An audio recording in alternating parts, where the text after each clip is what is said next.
how to remove the background of any image using Photoshop. Let's get started.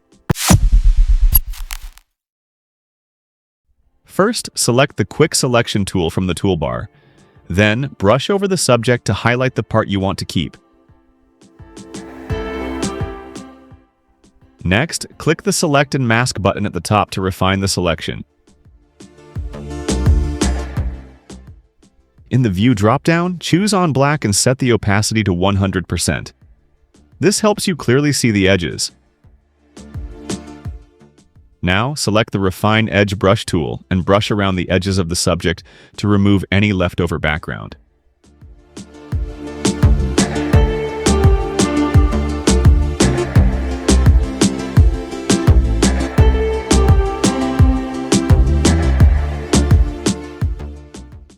Use the Global Refinement sliders to improve the edges and get the best result for your image.